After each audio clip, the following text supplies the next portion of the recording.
A paz de Cristo para todos. Prazer e alegria estar aqui com vocês. Obrigado, meu amigo Luciano Subirá, pelo privilégio, pela oportunidade. Eu sempre digo que estar diante da Igreja de Jesus é honra para qualquer ser humano. Nós, réis mortais, diante da Igreja do Deus Todo-Poderoso. E eu me considero privilegiado, honrado de estar aqui. Está acompanhando, desde que passou pela nossa igreja, o John Bevy, um cara diferenciado e que eu tenho certeza que vai abençoar muito. Além dos homens que já falaram aqui, eu sei que tudo bênção. Alguém pode estar perguntando assim, o pastor chegou no púlpito, cadê a Bíblia? Cadê o telefone, o smartphone, a Bíblia fone? Será que está dentro da caixinha? Deixa eu dizer uma coisa para vocês. O que está dentro da caixinha é meu óculos.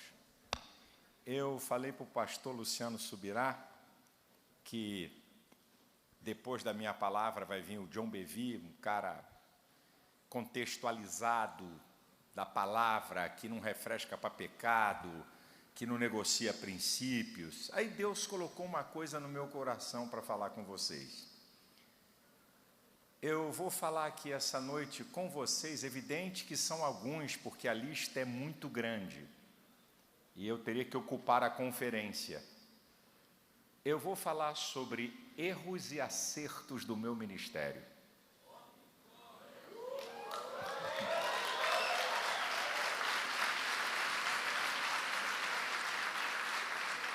Eu não sou pastor há muito tempo, mas não sou pastor agora. Eu sou pastor há quase 36 anos. Então, não sou pastor tão antigo, mas também não sou tão novinho. Eu ainda tenho muito que aprender, não tenho nenhuma dúvida de que eu tenho muito que aprender.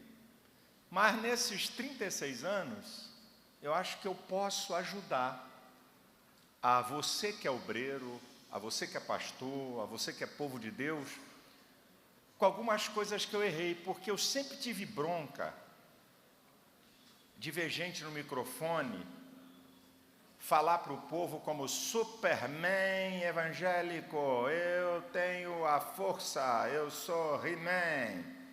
Eu ficava olhando assim, eu falei, caramba, será que eu chego um dia na unha do pé desse caboclo aí que está falando? Porque o cara só mostra grandeza, não vejo fraqueza, será que é só eu que tenho? Então eu quero... Já disse, a lista é muito grande, não dá para ser a lista toda, que aí a gente ia ficar aqui, né, meu filho? Mas eu escolhi algumas coisas dos meus erros e dos meus acertos, e eu trouxe, para mim não esquecer, o meu iFolha. Certo? Como eu não vou pregar, aí eu disse que eu posso esquecer de alguma coisa aqui. Aí eu disse, pelo menos se eu esquecer, olha aqui, para não... daquilo que é tanta coisa que eu errei, aí eu tenho que fazer uma seleção, certo? Eu tenho que selecionar. Então, eu falei, se eu esquecer aqui daquilo que eu acho que é importante, dentre tantas coisas, eu vou deixar apenas aqui 3 textos para você da Bíblia aqui na abertura. 1 Samuel 7,12, até aqui me ajudou o Senhor. É o primeiro texto. Segundo texto, Atos 17, versículo 25 e 28. Porque dele provém a vida e as demais coisas, por ele vivemos, nos movemos e existimos. E o terceiro texto, João 15, 5. Palavras de Jesus, sem mim, nada podeis fazer. Ok? Bem, eu vou dizer alguma coisa dos meus erros. Nessa minha história como ministro do Evangelho. Número 1, tentar ajudar a Deus. O que é isso, pastor?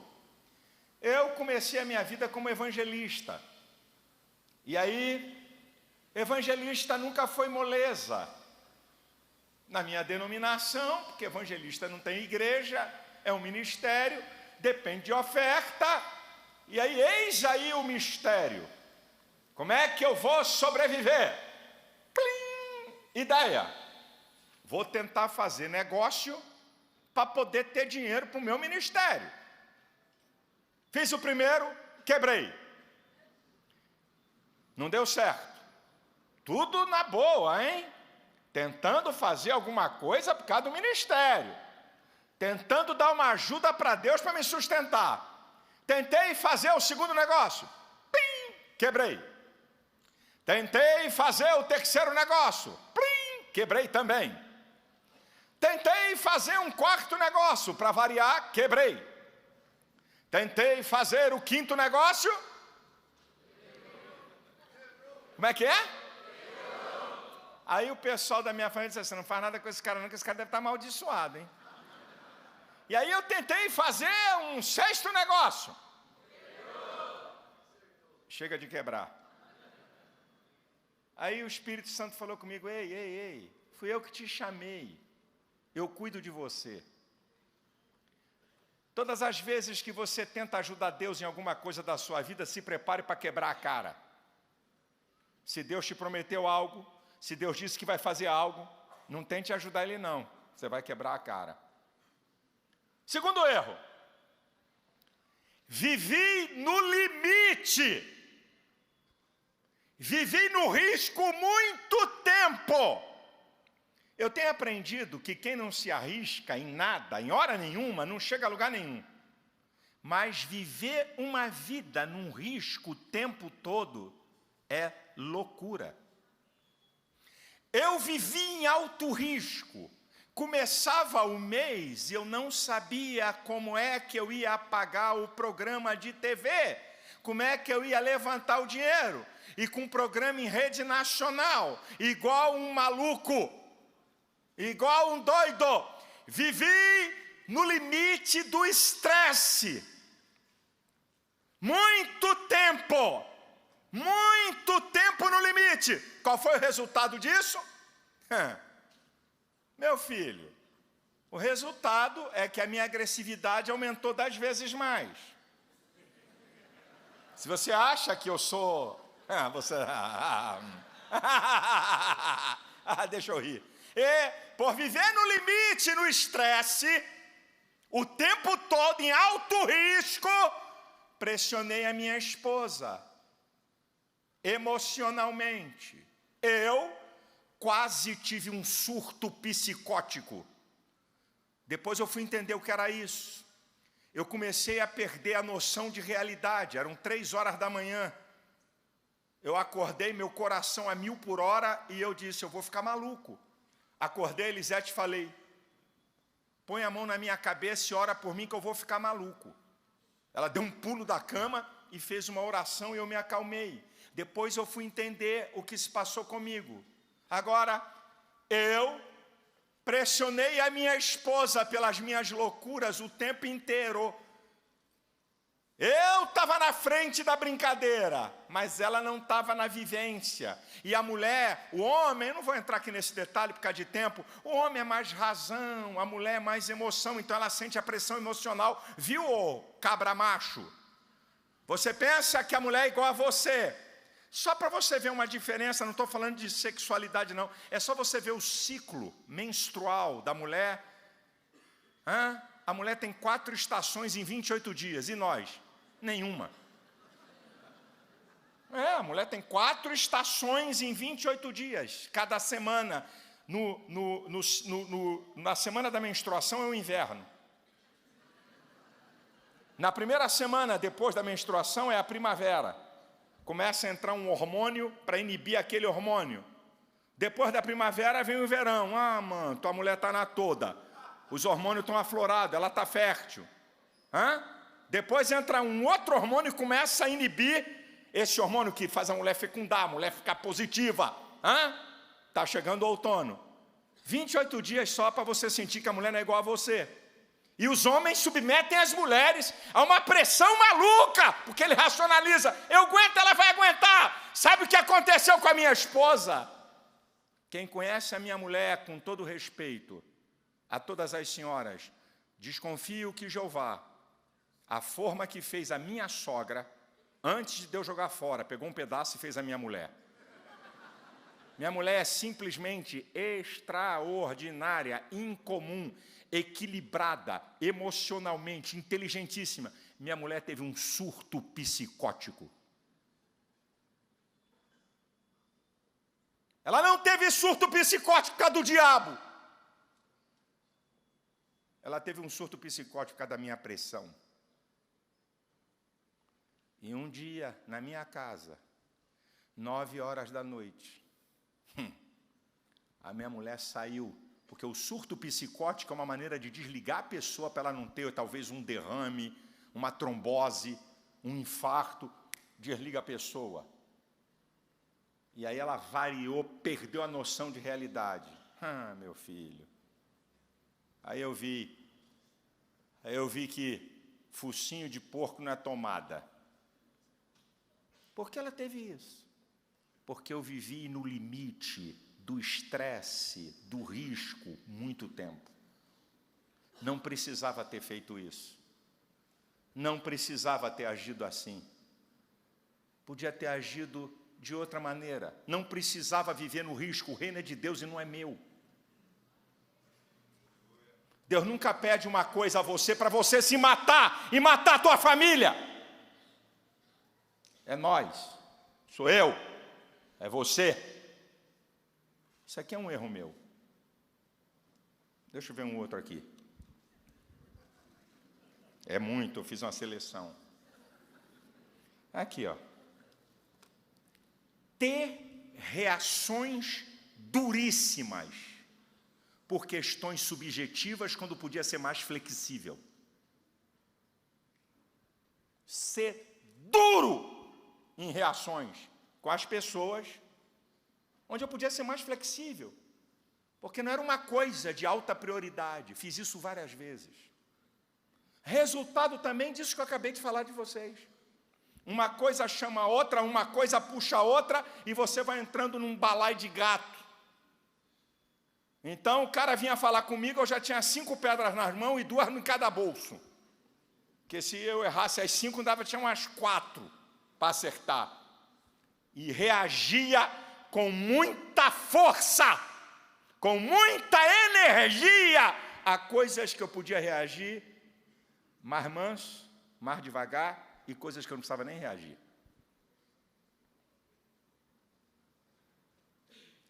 Você pensa que eu vim aqui contar apenas aleluia, olhem para mim, vocês estão vendo o sucesso total, eu nunca errei, eu nunca falhei, tudo que eu fiz certo. Olha, se eu voltasse no tempo, eu faria a mesma coisa. Ignorante, burro. Não amadureceu, não? Quer dizer que você volta no tempo para ser aquele medíocre daquela fase da sua vida. Eu não faria um monte de coisa. Deixa eu ver mais uma aqui para vocês. Essa aqui é linda. Deixa eu rir aqui um pouquinho. Tomar decisões baseadas em emoções, axiologia, e eu estou sentindo. Sem consultar Deus. Tomar decisões, rapaz. Tomar decisões não é aqui, porque eu acho, porque eu tenho experiência, e porque é assim. Rapaz, eu fico imaginando, eu vou falar a história de um cara aqui, 2 minutos para você entender. Esse cara era o cara, todo mundo sabe disso, o rei Davi. Em 1 Samuel capítulo 23, Davi consulta a Deus se deve ir a Keila,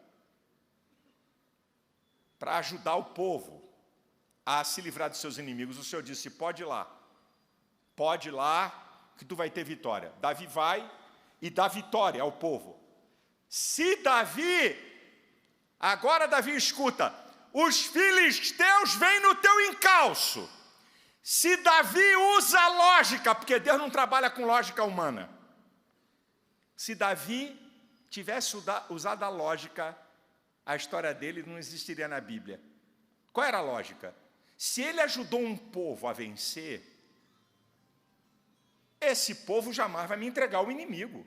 Afinal de contas, eu ajudei esse povo a vencer um grande inimigo. Eu livrei a cidade. Se vem outro atrás de mim, eles vão me ajudar. Mas Davi não trabalhava com lógica. Davi diz assim: Senhor, o povo dessa cidade vai me entregar aos filisteus? O Senhor falou: vai. Imagina se Davi usa lógica. Bem, eu ajudei esse povo a ficar livre dos seus inimigos. Agora o meu inimigo vem a meu encalço. Lógico, eles vão me ajudar. Davi não trabalhava com lógica, Davi trabalhava com direção de Deus. Cuidado com a lógica da tua vida, que pode ser ilógica. Cuidado com a intuição, que pode estar toda contaminada por várias variáveis. Fala com Deus acerca das decisões importantes da tua vida e não trabalhe com lógica nem com intuição.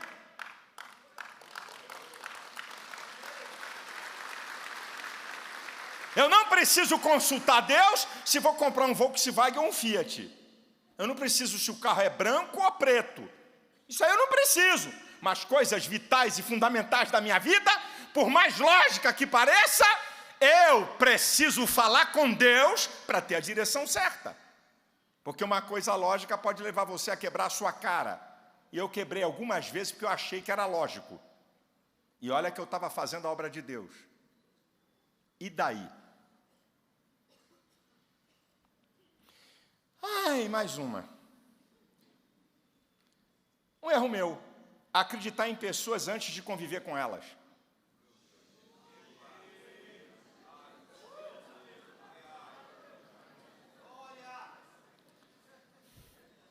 Meu sogro, saudoso sogro, um homem de uma sabedoria incrível, ele dizia assim para mim: meu filho, você só conhece uma pessoa depois que você derrubar um saco de 60 quilos de sal com ela. Você já pensou quanto tempo leva para você abaixar um saco de 60 quilos de sal, que você pega só um poadinho para botar na comida? A ideia é o seguinte: como é que você diz que conhece uma pessoa se não convive com ela? Você sabia que o ser humano, ele pode maquiar pela linguagem corporal, gestual, que ele está sentindo aqui dentro? Ele pode estar assim: querido meu amado, aqui dentro, morra desgraçado. Você é linda, olha que lindo esse seu cabelo. Medíocre aqui dentro. Daqui?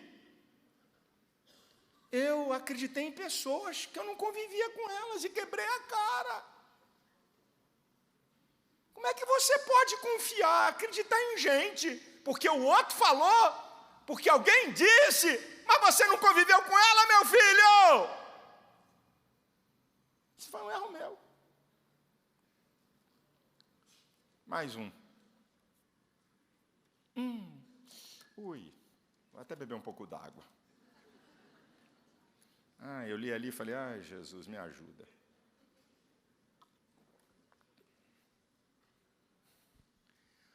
Abrir meu espaço vital e minha intimidade para gente que nunca eu poderia ter aberto. Principalmente como pastor. Vou falar para pastor e vou falar para o povo. Meu sogro ensinou uma coisa para mim. Morreu com mais de 50 anos de pastor só da mesma igreja. Ele disse: filho, pastor é amigo de todo mundo, mas não é íntimo de ninguém. Qual é o problema do pastor ir almoçar? Alguém convidou ele a almoçar? Não tem problema. O pastor jantar, ir fazer uma visita, eu faço isso hoje. Eu não estou falando disso. Eu saía para passear, para tirar férias, sabe? Com pessoas. Viajava com gente. Eu era pastor. Abri meu espaço vital. Abri minha intimidade. Dei intimidade para alguém. Não porque eu tinha nenhum interesse sobre a pessoa. Não tinha interesse nenhum sobre nada que a pessoa tinha. Mas era o meu amigão na igreja.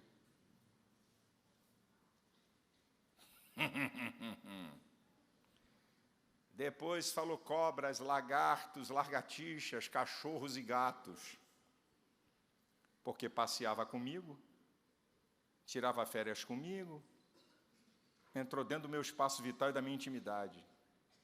Cuidado, pastor. Cuidado, pastor. A quem você está dando intimidade? A ovelha da tua igreja. De passear, de viajar, de sair sempre. Cuidado. E para você, irmão, você está botando um cara dentro da tua casa que está de olho na tua mulher? Filha, você está botando essa tua amiga dentro da tua casa que está de olho no teu marido? Quem é que tu está abrindo o teu espaço?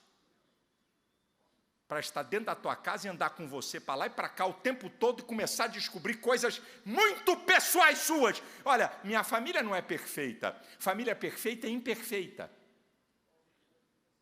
Ok? Eu também brigo com a minha mulher, eu também discuto com a minha mulher, também tenho desavenças com ela. As pessoas pegam isso como se só você fosse uma família perfeita, que nunca erra, que você nunca fala o que não devia de falar. Como elas estão na tua intimidade, elas vão levar o ponto negativo e te expor.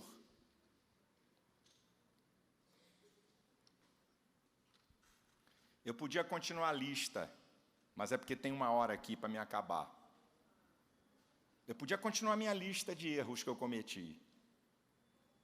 Mas para não ficar chato, para mim,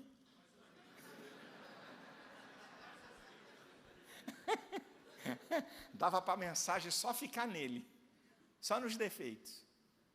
Isso é para você saber, e eu estou falando disso aqui para você entender, ovelhas de Jesus, que pastor não é Superman, que pastor erra, que pastor tem medo, que as coisas também não dão certo para o pastor, que muitas vezes ele fica ansioso por uma coisa e agoniado porque Deus não responde. Você tem que entender uma coisa, a diferença do pastor para você é que ele está revestido de uma autoridade que Deus deu a ele. Mas ele é um ser humano como você, e ele tem que ser referencial, é verdade. Mas não olhe o pastor como super-homem, como um cara que nunca erra, que não tem defeito, que tudo que faz acerta, que é o bam, é o dono da Coca-Cola e da cocada. Se você olha o pastor como um superman, que não tem defeito, que nunca erra, você pode ficar decepcionado quando vê um erro do pastor. Não estou falando de pecados, não estou falando de coisas graves, estou falando de erro que o ser humano comete. E isso perturbar a tua fé. Entenda que teu pastor é uma autoridade espiritual, mas que ele é um ser humano, não deixou de ser ser humano. Os grandes homens da Bíblia cometeram erros, e alguns erros que, se fosse hoje, não entrava na igreja evangélica. Mas Deus disse coisas para esses caras que não disse para ninguém. Deus só disse para Davi: achei o homem segundo o meu coração. Deus só disse para Abraão, amigo de Deus. Só para Moisés. Com esse aí eu falo cara a cara. Quer que eu conte os defeitos deles? Não, né? Vamos deixar para lá, eu já contei os meus. Mas deixa eu contar alguma coisa de meus acertos. Deixa eu contar aqui algumas coisas de meus acertos para você, para te ajudar. Eu sempre fui um cara que tive visão, foco e determinação. Visão, foco e determinação. Essas três coisas. Meu pai, eu sou grato pelo lar que eu fui criado. Eu tive um privilégio que poucos têm. Eu fui criado num lar, meu pai e minha mãe. Meu pai é um cara empreendedor e visionário. Ele que impregnou em mim isso. Meu pai e minha mãe, educadores seculares de alta formação e educadores cristãos. Meu pai e minha mãe, com alguns outros irmãos, são fundadores, são pioneiros do ensino teológico pentecostal no Brasil. Quando, em 1960, fundaram o Instituto Bíblico Pentecostal. Então, eu tive um lar muito ajustado, de meu pai e minha mãe, que viveram casados mais de 60 anos. Meu pai faleceu com 95 anos, ano passado, 75 anos de crente, o primeiro Malafaia a se converter, e a minha família tem mais de 300 crentes. Então eu tive essa escola sensacional. Aí quando eu chego na minha igreja e começo a namorar a minha esposa, que meu pai foi para a igreja da Penha, eu passo a ter uma escola do meu sogro, que foi meu pastor, e com uma outra característica, um homem apacentador, incrivelmente, com uma sabedoria de vida, calmo, pacífico. Então, eu tive a oportunidade de ter a escola de um cara da porretada, que não tinha medo de nada, que me impregnou sonhos. A gente morava numa rua de subida, o carro fazia uma curva e começava a descida, e quando você chegava no topo da rua, eu estava no carro com meu pai, e lá embaixo tinha as montanhas. Meu pai dizia para mim, eu era garoto, tinha 10 anos, 11 anos, meu filho, você está vendo aquilo lá? Aqueles lugares altos, se você for fiel a Deus, Deus te leva a lugares mais altos do que aquilo. Sonhe, você pode chegar a lugares muito altos. 10 anos meu pai me impregnou isso. Eu venho para o meu sogro e para a minha sogra, calmos, pacíficos. Então eu tive 2 escolas simplesmente fenomenais. Meu pai e minha mãe, meu sogro e minha sogra, um privilegiadíssimo. Eu não sou o que sou, porque eu sou o cara, mas eu sempre tive visão, foco e determinação. Visão, ver é com os olhos, visão é com a mente. Quando eu falo de visão, eu falo de sonhos e de objetivos. Eu sempre fui um cara de sonhos e objetivos, e aprendi uma coisa: quem não tem visão nenhuma, isto é, quem não tem sonho nenhum e objetivo nenhum, não vai a lugar nenhum. Se você tem sonhos e objetivos, você pode não chegar no lugar dos sonhos, mas eu garanto que você vai chegar muito mais longe de onde você está.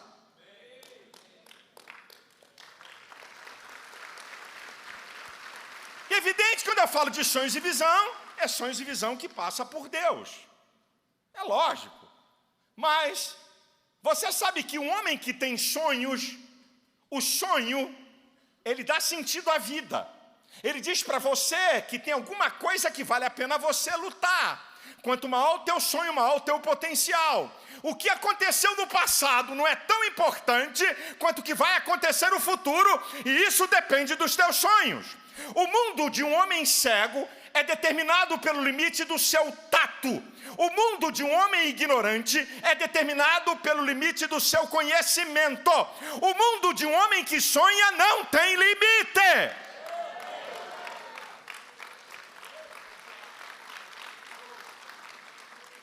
A mente humana precisa de 3 coisas fundamentais. Anote aí, ou grave. As 3 coisas principais que a mente humana precisa. A mente humana precisa de foco, conversa e heróis. Foco, conversa e heróis.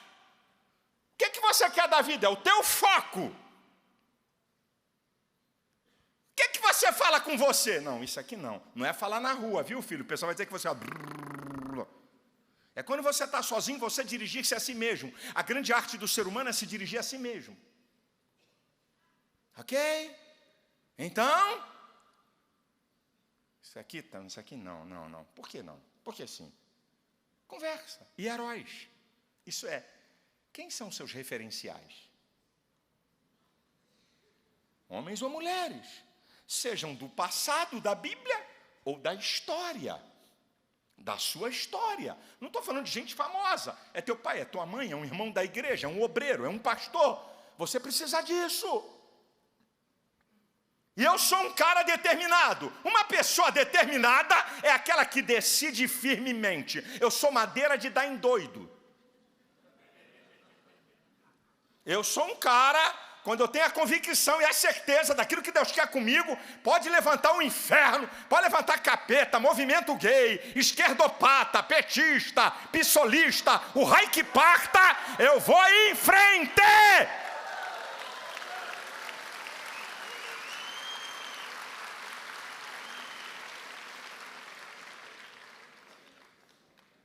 Isso aqui é muito interessante que eu aprendi. Meu acerto, grave isso. eu aprendi a lidar com a raiva.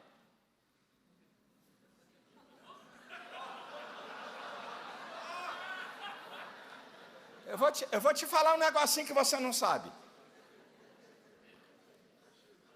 Você pode usar a raiva, preste atenção a isso, contra você ou a favor de você. A raiva, a indignação por alguma coisa, você pode usar contra você ou a favor de você.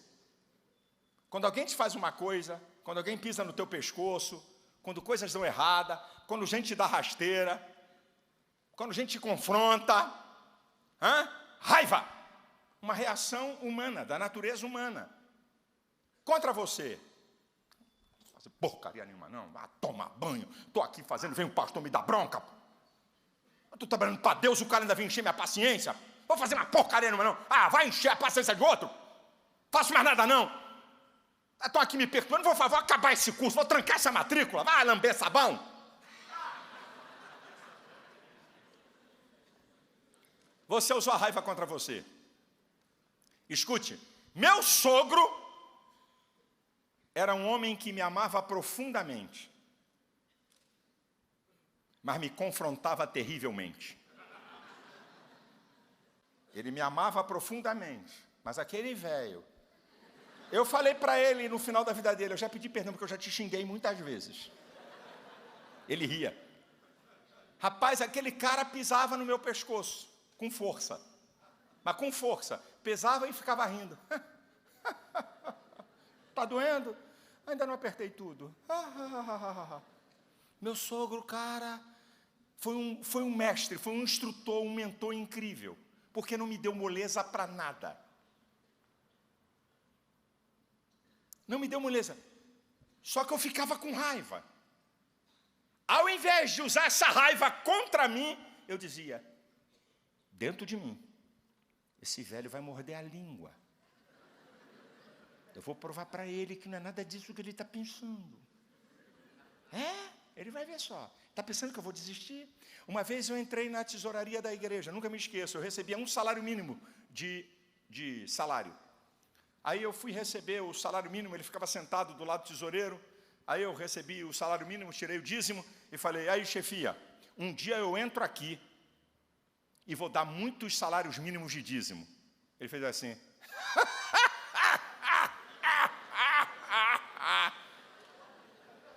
Aí eu falei, o senhor está rindo por quê?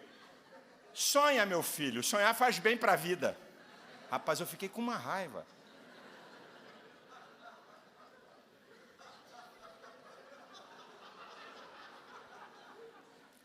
Eu olhei para ele assim, contei 1, 2, não pode, ele te exclui da igreja. Não passa do limite que ele vai te arrebenta. Eu falei, valeu, chefia, obrigado. Falei, Jesus, tu vai me ajudar, que esse santo irmão um dia vai morder a língua. Usei a raiva a meu favor. Você está usando a raiva pela injustiça, por alguém que te deu uma rasteira, por alguém que te traiu, por alguém que puxou teu tapete contra você. Quer atacar todo mundo, quer agredir todo mundo, não se relaciona com ninguém, porque tem raiva, porque fez uma bobagem na vida. Ei! Use a raiva a teu favor, rapaz. Porque meu pai, o senhor não conheceu meu pai, o senhor não sabe que era minha mãe, o senhor está falando aí que seu pai foi um homem de Deus, minha mãe, o senhor não sabe o que é meu pai? Eu vou dizer minha geração, meu trisavô era pilantra, meu bisavô batedor de carteira, meu avô golpista, meu pai 171 qualificado. O senhor quer o quê? Então mude a história da tua família a partir de você. Fique com raiva disso e disse, Deus, eu vou romper essa história e vou mudar a história da minha família. Coisa boa que eu fiz foi usar a raiva a meu favor. Uma outra coisa boa que eu fiz. Submissão e honra à autoridade.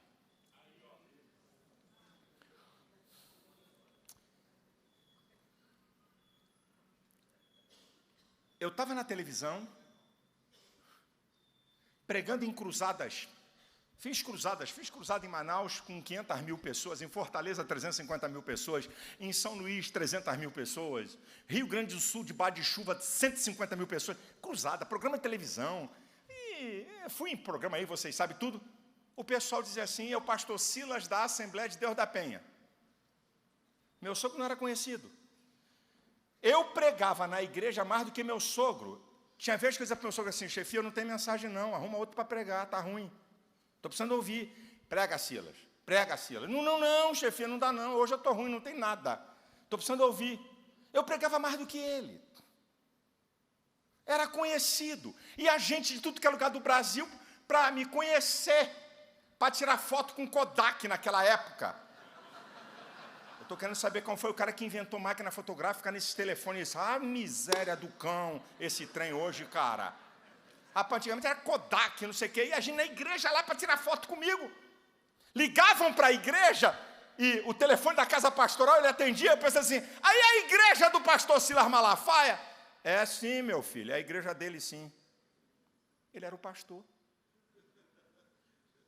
Agora escute o que eu vou dizer para vocês. Eu era mais conhecido do que ele.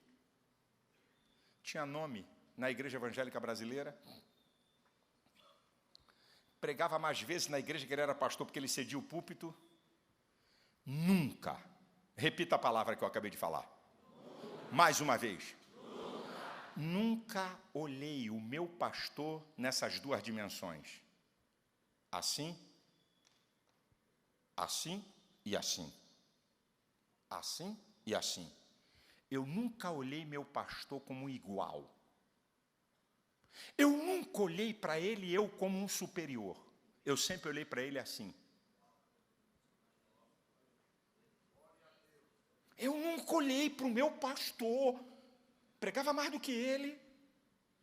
Conhecido no Brasil, programa em rede nacional de televisão, programa em rede internacional de televisão, em mais de 100 nações do mundo, dublado em inglês. Mas quando eu chegava na igreja, eu nunca olhei para o meu pastor como igual. Eu olhava para ele, isso aqui é uma autoridade espiritual sobre a minha vida. Porque você pode bajular o teu pastor, o senhor é meu mentor, o senhor é homem de Deus. Com a boca tu fala o que tu quer, meu chapa. O negócio é aqui dentro, é a atitude daqui de dentro. Nunca olhei. Se você chegasse na nossa igreja, e aqui tem alguns membros que estão aqui, se você chegasse naquela época e ficasse na porta da Assembleia de Deus da Penha, como era conhecida, e se você perguntasse a algum membro assim, quem é o pastor aqui, Malafaia ou José Santos? Ninguém ia dizer assim, peraí, depende do ângulo. Nenhum membro da igreja tinha nenhuma dúvida. Se você perguntasse a qualquer membro da igreja, Assembleia de Deus da Penha, quem é o pastor aqui? José Santos. Sabe por quê? Eu nunca solapei a autoridade dele, nunca roubei a autoridade dele, fortaleci ele como pastor, e o povo entendia e sabia que ele era o meu pastor. Ele viveu os melhores dias da vida dele, quando eu cresci e passei a ser pastor. E eu depois abandonei o salário. Falei, pastor, dá o salário para outro, porque Deus vai me abençoar, e livros, e DVDs, e não sei o que mais, e barababababá. Eu, por bondade de Deus, eu já vendi mais de 10 milhões de livros, e mais de 3 milhões de DVD, essa coisa toda. Então eu falei para ele, o senhor não precisa me dar salário. E eu tinha um carro importado, comprado com meu dinheiro, venda de material, ofertas voluntárias que recebia.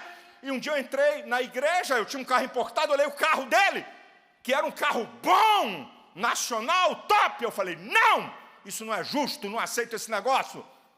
Fui lá para comprar um carro importado, porque eu queria ver meu pastor melhor do que eu.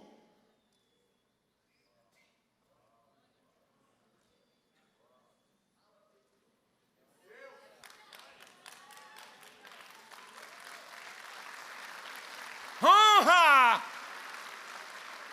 Em Cristo digo a verdade e não minto.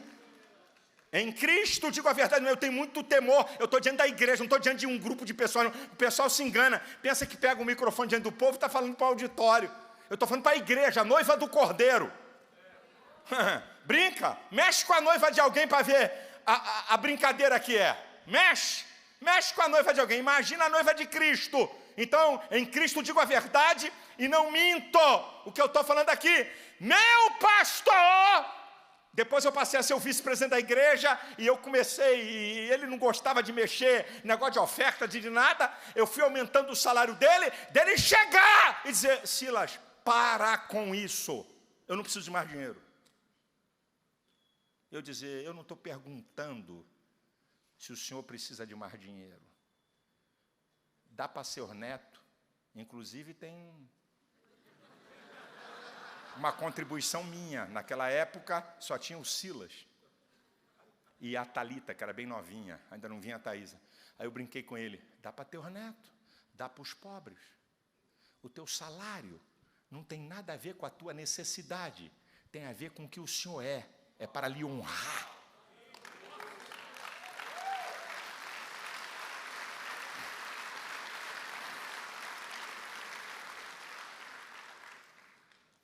Outra coisa que eu acertei. Casei com a mulher certa. Essa sim, casava de novo. Essa sim. Meu amigo, minha mulher nunca lançou na minha cara minhas burradas. Eu quebrei 6 vezes. Você quer quebrar? Você pensa quando quebra fica o quê? Dívida. Minha mulher, eu nunca ouvi da minha mulher. Não te falei? Eu sabia que ia acontecer de novo. Minha mulher nunca puxou meu tapete. Nos meus momentos mais terríveis, mais difíceis. Vamos embora, Silas. Deus está com a gente. Nós vamos vencer isso.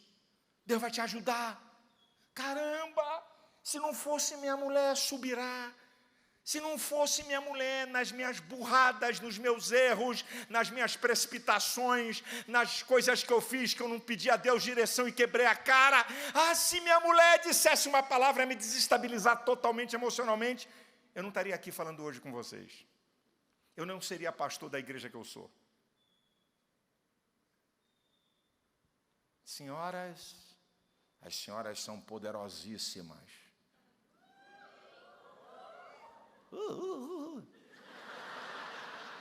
Está em jejum? As senhoras são poderosas.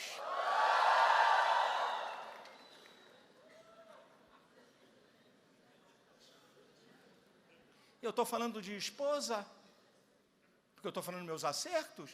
Pode falar de marido. Como é que você fala para a tua mulher? Como é que é isso, cara? Você sabia que quando você fala para o homem assim, a mulher fala para o homem, tu é um bobalhão, entra no ouvido e sai no outro. Valeu. Tá legal, tá bom.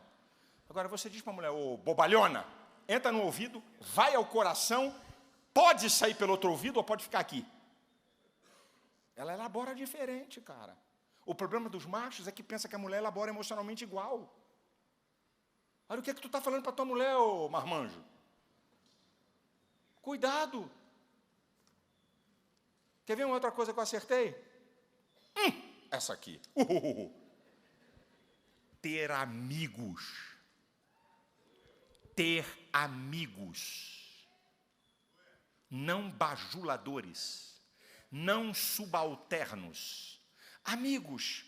E para você ter amigos, você precisa de ter pessoas que você não entendam que você é inferior a elas ou superior a elas, mas é um igual. Tem líder que só sabe tratar se ele estiver na posição superior. Ele não sabe tratar com iguais, por isso que ele não se relaciona com outros pastores, porque você pode ser pastor de 100 mil membros, ter 3 mil pastores debaixo da tua autoridade, mas quando você se relaciona com um pastor de 500 membros, ele é um igual ao teu. E muito cara, desculpa, é uma sociopatia. É um sociopata. Ele não sabe se relacionar com iguais. Por quê? Você pode ser pastor do que for, meu chapa. Eu posso ser pastor do tamanho da igreja que for. Quando eu me relaciono com outros pastores, eu estou me relacionando com igual. Não é com subalterno, não. Ou com alguém que me tem como mentor, como meu líder. A coisa boa que eu fiz foi ter amigos. Eu tenho amigos de 30 anos, de 35 anos, talvez o mais novo. Eu tenho um grupo de amigos de 14 pastores, o mais novinho tem 15 ou 20 anos. 2 vezes por ano a gente sai para um hotel, 5 dias, para lavar roupa. Lavar roupa, o couro come. O que está falando, cara? O que é isso aqui que você fez? Está errado, cara. Para rir, para brincar. né? 5 dias de consagração e jejum, aleluia. Vamos reunir nós com as nossas esposas e vamos... Não, sou ser humano. Para a gente rir, para brincar, eu tenho um grupo com eles, as esposas têm um grupo com elas. Rapaz, Paulo tinha amigos, você nunca leu Filipenses 2:25? Só para esse cara, Epafrodito, meu irmão, companheiro e cooperador. Só para ele Paulo diz isso. Para Tito, 2 Coríntios 8:23, meu companheiro e cooperador. Romanos capítulo 16 tem uma lista de 26 cooperadores de Paulo. 2 Timóteo capítulo 1, versículo 16, Paulo diz assim: o Senhor conceda graça à casa de Onesíforo, que vindo a Roma, me procurou, me achou, não se envergonhou das minhas prisões e muito me alegrou. Onesíforo era um contador de piada gospel sem maldade. Leia o texto. Onesíforo foi na cadeia, não foi? Ô, irmão Paulo, eu vim aqui,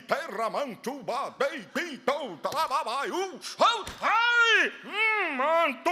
Não. Onesíforo sabia que Paulo, porque não interessa se a prisão é domiciliar ou não, ninguém quer estar preso, Paulo estava por baixo, Onesíforo era amigo de Paulo, e ele foi lá compartilhar. Quando minha esposa teve um surto psicótico, 9h30, 10 horas da noite, e quando deu 11h30 que eu vi que o bicho estava pegando, eu peguei o telefone e liguei para 5 amigos que atenderam o telefone, os outros não atenderam porque está fazendo uma coisa. Eu falei: fulano, dobra o joelho aí que o bicho está pegando aqui.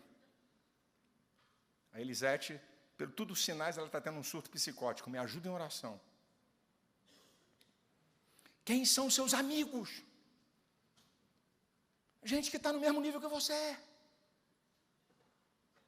Não, eu sou amigo, pastor, dos meus pastores, do meu ministério. Ok, mas eles olham para você como um líder, como autoridade. Não vai ter coragem de dizer algumas coisas que você precisa ouvir. Pastor, eu tenho amigos aqui na minha empresa. Eu tenho 100 funcionários e todos são amigos. Deixa de ser panaca, rapaz. Os caras te honram, te obedecem, que tu é o patrão, tu é o chefe. Tem amigo com outras pessoas. Isso aqui foi uma coisa boa, rapaz, que até hoje eu cultivo. O Subirá falou e a recíproca é verdadeira. Que pena que eu te conheço há pouco tempo. Queria te conhecer muito lá atrás.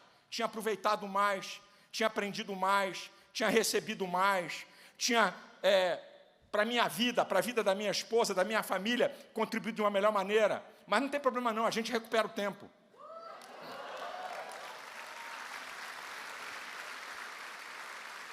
Vocês pensam que meus amigos, pastor Silas, seus amigos devem lhe respeitar. Sim, respeita como eu respeito eles. Está pensando que meus amigos são meus bajuladores? Está pensando que meus amigos falam tudo que eu quero ouvir? De vez em quando recebeu, ô Malafaia, para que isso aí? Alivia aí. Alivia um pouco. Menos, o cara está muito violento esse troço que tu está falando aí, cara. Não precisa ser tudo isso. São meus amigos. Ô Silas, que palavra. Olha, esse programa de televisão foi do céu. Essa esculhambação que tu passou aí, olha, você podia ter falado melhor, com mais força. Eu deixei de fazer muita burrada, de falar muita bobagem por causa de meus amigos. Vou contar uma. Eu ainda não era pastor de igreja. E começou uma proliferação. Mulher de pastor é pastora. Aí eu falei, peraí, mulher de pastor pode ser uma pastora, desde que ela tenha uma vocação. Isso agora virou ato conjugal. Porque o cara é pastor, a mulher é pastora. Isso começou uma proliferação há anos atrás. Aí eu chego para Jorge Linhares, estou dando nome e tudo, um desses amigos, e digo, Jorjão, estou preparando uma mensagem para a TV, que a giripoca vai comer. Eu sei que Deus chama mulher. Eu sei que Deus chama, mas esse negócio está uma esculhambação. Aquilo que devia de ser exceção está uma regra absurda, está um negócio de doido. Eu vou largar o aço. Eu vou bater, mas vou bater com muita força. Eu sei quando eu quero bater em alguma coisa, o que é que eu faço? Eu me conheço um pouquinho. Eu falei para o Jorge. O Jorge não estava assim, na sala dele, depois que tu acabou. Posso te dar um conselho? Falei, pode, tu é meu amigo. Então, deixa eu te falar. Você ainda não é pastor de igreja. Cuidado, que amanhã você pode ser pastor de igreja e precise consagrar uma mulher, e vão pegar esse vídeo e vão tripudiar sobre você. Espera um pouco. Deixa se um dia você for pastor. Espera um pouco. Eu parei e falei, esse cara está certo. Esse cara está certo. Eu não sou ainda pastor de igreja. Ele está certo. Falei, valeu, Jorjão.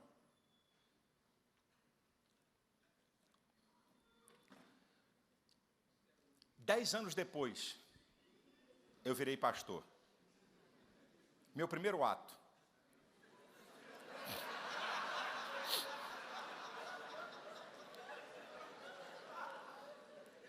Vocês estão pensando que é minha mulher. Meu primeiro ato. Uma mulher da nossa igreja, que comprou o terreno, que começou a igreja, que construiu o templo sozinha, que meu sogro era duro na grana.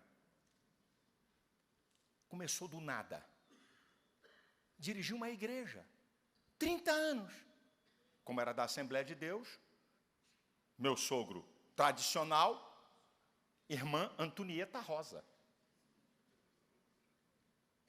Começou o povo, comprou o terreno, construiu a igreja sozinha, liderando mais de 600 pessoas. E era a irmã Antonieta. Meu primeiro ato como pastor, consagra essa mulher a pastora.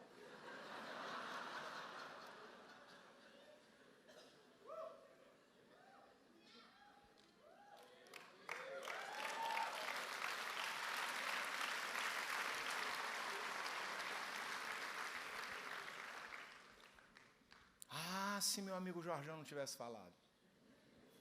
Se eu não tivesse amigos para me contraditar. Você quer ouvir só o que te agrada? Você não quer amigo, você quer bajuladores. Você não quer ter amigo, tu quer bajulador, tu quer ser idolatrado. Quer culto para você. Uma outra coisa que eu fiz e que eu acertei. Cuidar da minha família. Eu era evangelista. 80% a 90% de todo o material que eu vendia e a oferta que eu recebia era para depositar para pagar programa de televisão. Eu vivia igual um louco pregando de norte a sul, de leste a oeste por causa disso, mas eu tinha uma disciplina. Um final de semana fora, o outro eu teria que estar em casa. Nunca acima de 5 dias fora de casa. 5 dias no máximo pregando fora, volta para casa. 5 dias, volta para casa. Não adianta ganhar o mundo e perder minha família.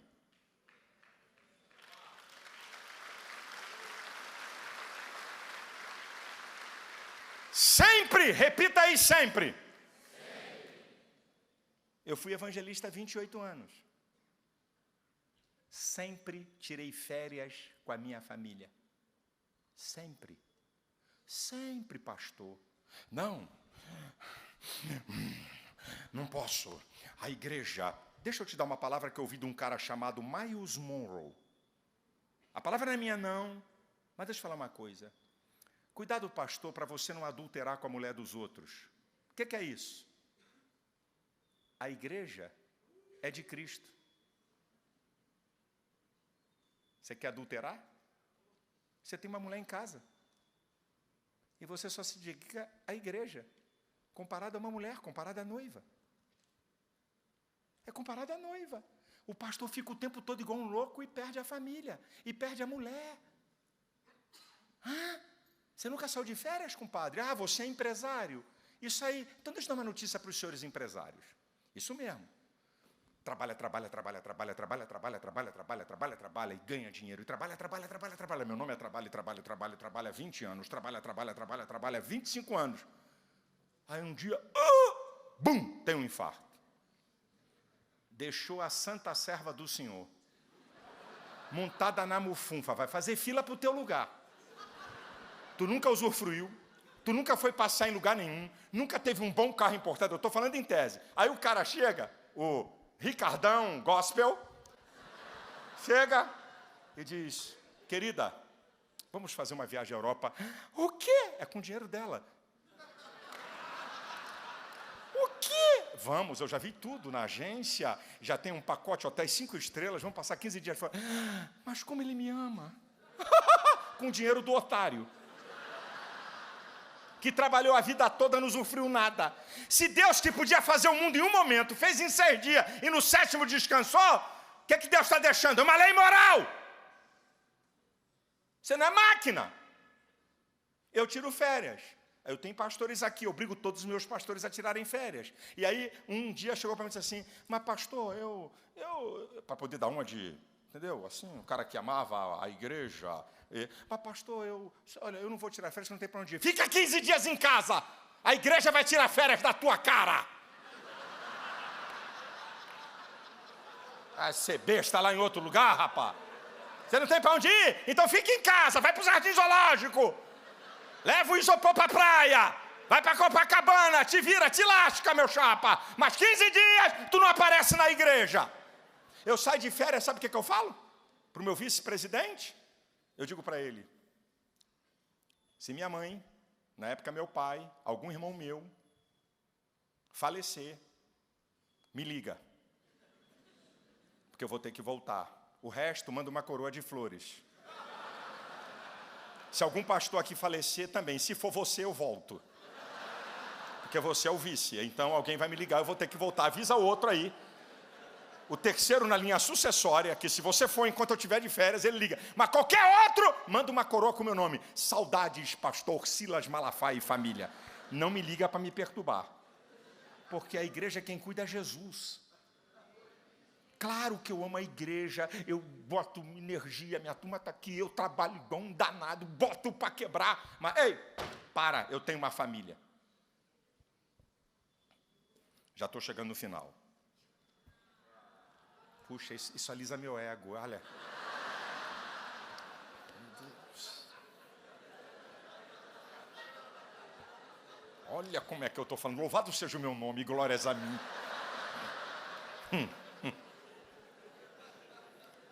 Essa aqui. Uma coisa que eu acertei. Claro que eu estou falando mais dos meus acertos do que meus erros, né? Pega leve, né, irmão? Já sentiu que já passei do empate. Eu falei 6 erros meus, já estou aqui no 8º. Só para não ficar chato. Uma coisa que eu acertei na minha vida. Aprendi com meu pai e com a minha mãe. Desde que eu sou garoto. Sabe o que meu pai e minha mãe faziam quando me davam dinheiro? Dinheiro para bala, dinheiro para pastel, dinheiro para caldo de cana. Lá no Rio de Janeiro, caldo de cana. Minha mãe me entregava um dinheiro e dizia assim, meu filho, daí desse dinheiro, tira o dízimo e a oferta. Minha mãe nunca disse assim, aqui é para o pastel e para o bolo, aqui é para a oferta. Você decide a oferta. Desde garoto, desde 7 anos de idade. Então eu fui impregnado pela liberalidade. Eu descobri o que está na Bíblia, que qualquer um pode descobrir. A liberalidade. Ofertar, eu não posso falar muito sobre isso. Eu falo desse tema, me empolga. Porque se tem uma coisa incrível, é a lei da semeadura. Preste atenção. Olha o que Jesus falou em Marcos capítulo 4, versículo 26 ao 28, síntese. O reino de Deus é como um homem que saiu a semear e sem saber como, aquela semente frutificou. Agora escute. A terra produz o seu fruto naturalmente. Primeiro a semente, depois a espiga, depois os grãos sobre a espiga. Olha o que esse texto está dizendo, preste atenção.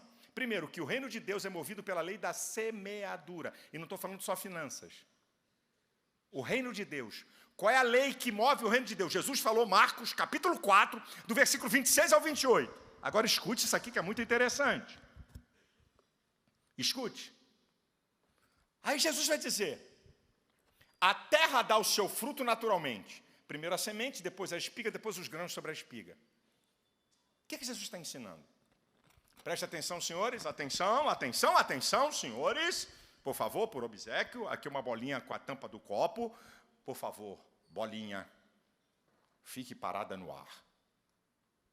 Ô miserável. Não, vamos tentar mais uma vez. Vou usar toda a minha energia mental. bolinha, suba ou fica parada no ar ou te soltar. Por que isso, mesmo eu falando, ela caiu? Porque existe uma lei, a lei da gravidade. Quando você entra no curso da lei, ela já está pronta. Acontece naturalmente. O que Jesus está ensinando? Quando você semeia, é uma lei que ele estabeleceu. Não precisa, Deus, aqui está a minha semeadura. Oh, meu Deus, multiplica essa semente. Não precisa, ele estabeleceu a lei. Por isso que ele diz, a terra produz o seu fruto naturalmente. Há uma lei. Primeiro a semente, depois a espiga, depois os grãos. Naturalmente, plantou o milho, vai crescer e vai nascer. Jesus está ensinando que ele não precisa mover o seu poder para fazer com que a sua semente frutifique.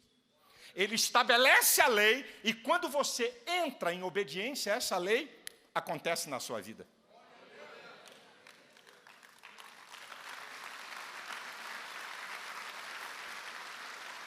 Eu entendi isso. Entendi. Quantos pastores estão aqui? Tem pastor aqui? Só para me ver, levanta a mão. Oh, aleluia. Segura aí, manto forte agora, abaixa a mão. Eu aprendi que o dinheiro da igreja, que eu sou pastor, quando eu uso no reino, eu estou investindo no reino.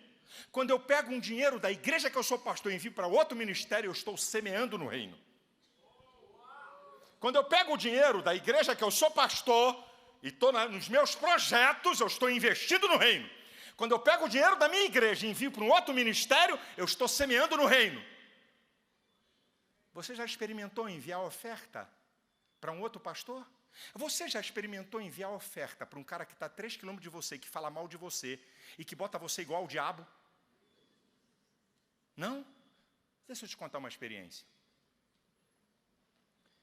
A 3 quilômetros da nossa igreja tinha uma outra Assembleia de Deus. E quando eu assumi a igreja, eu vinha na toda. Um cara mais jovem, o pastor lá da outra igreja de 70 anos, o pau comendo com força. E aí ele, um homem de Deus, integridade moral. Mas coitado, ser humano. Começou no público da igreja. Olha aí, minha gente. Igreja da Porta Larga, é lá do Malafaia. Lá vale tudo, aqui não. Aqui nós temos a doutrina. Nós somos da Assembleia de Deus.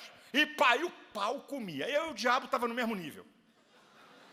Eu estava construindo o nosso templo lá, um templo para ser 1.580 pessoas sentadas. Eu estava construindo o templo, uma obra pesada de alta velocidade. Nós construímos por obra, graça, misericórdia de Deus, liberalidade dos irmãos em 19 meses. No meio da obra, meu irmão, o meu tesoureiro vira para mim e diz assim: pastor, com licença, deixa eu falar uma coisinha para o senhor. Nós já estamos em 800 mil reais de dívida. E só tem 100 mil no caixa. A obra vai parar. Os caras estão começando a ameaçar. O que eu faço? Eu parei, pensei e falei: França, 100 mil resolve o nosso problema? Pastor, nós estamos devendo 800. Falei: 100 mil? Não resolve não? Então é semente. Não paga nada. Eu vou orar a Deus para ver onde eu vou enviar esse negócio. Ele falou: não paga nada. Já estamos devendo. Vamos ficar devendo. Paga nada não. Segura aí. Não, pastor, eu ia mandar 10 mil para fulano, ainda falou isso para mim. 5 mil para um tapazinho, buraco aqui, uma balinha na boca. Não vai botar bala na boca de ninguém. Não paga ninguém. Fui orar: Senhor, eu estou precisando de uma terra, porque a tua palavra eu creio. Eu creio. A lei que governa o teu reino é a lei da semeadura, e não é só finanças, quero deixar claro. Aí o Espírito Santo falou: o pastor que está a 3 quilômetros de você está terminando um prédiozinho, uma igreja de um nível menor, de gente mais pobre, e não tem dinheiro. Eu falei: não, isso é o diabo que está me falando, isso é o diabo. Ah, diabo! Ah, capeta, que eu vou mandar dinheiro, esse cara mete o pau, eu vou mandar dinheiro, eu vou mandar nada. Aí o Espírito Santo falou: ei, entregue uma oferta. Ele faz parte do reino, e ele está precisando. Falei, meu senhor. Acha o telefone desse homem. Liguei para ele, falei, pastor fulano, Malafaia. Quem? Malafaia. Sim, o que é? Ele pensou que eu ia arrumar algum tumulto com ele. Eu falei, ô pastor, o senhor está terminando uma obra aí, não está? Ele falou, eu estou terminando uma obra, coisa difícil. Ele falou, pastor, eu estou numa grande obra aqui. E eu estava orando a Deus para enviar uma semente. E Deus falou que era para enviar uma semente para a sua igreja. Ele falou, o quê? Eu falei, o senhor pode vir aqui? Quando é que o senhor pode vir? Amanhã. Ele veio, ele não sabia quanto é que era. Eu falei, Jesus, eu ouvi dizer que esse homem já teve problema de coração. Não deixa ele morrer aqui por causa da oferta, não. Aí fiz o cheque, mandei o tesoureiro fazer o cheque, R$100.000. Eu falei, aqui está a oferta. O bicho, quando abriu os olhos e viu 100 mil conto num cheque, falou, tudo que eu estou precisando para acabar minha obra. Eu falei, glória a Deus, pastor. O senhor é um homem de Deus. Ele saiu. Isso era uma quarta-feira. Na quarta-feira seguinte, na terça-feira seguinte, um membro da igreja empresário liga para mim e diz assim, pastor, eu estou precisando falar com o senhor urgente, por favor, me atende aí. Eu falei, amanhã, filho. Amanhã eu estou na igreja. 3h da tarde, tá bom. Quando eu chego na igreja, o cara vem com 2 malas. Eu pensei que, ele deve estar pedindo, vai fazer alguma viagem, é empresário, quer que eu ore. Ele vem com 2 malas assim, empurrando. Aí eu falei, chega aqui. Eu falei, o que é? Pastor, quarta-feira passada, o dia que eu dei o cheque para o pastor. O senhor sabe que eu estou ampliando a minha empresa? Eu falei, sei. Eu estava na obra e Deus falou assim comigo, você é muito miserável e egoísta. Você está com a grana para a tua obra e meu servo construindo a minha casa lá igual um louco. Falou, pastor, isso está na minha cabeça desde quarta-feira, eu não aguento mais. Eu trouxe aqui uma oferta, R$1 milhão.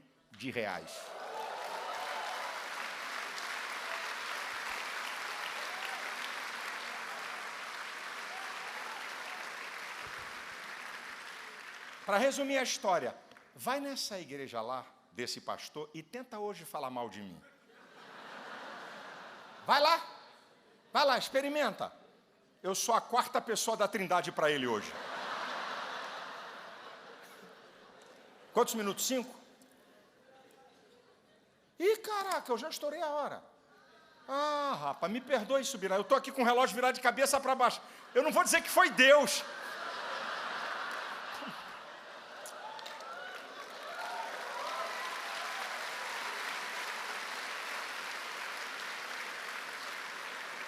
Eu não vou comentar mais nada.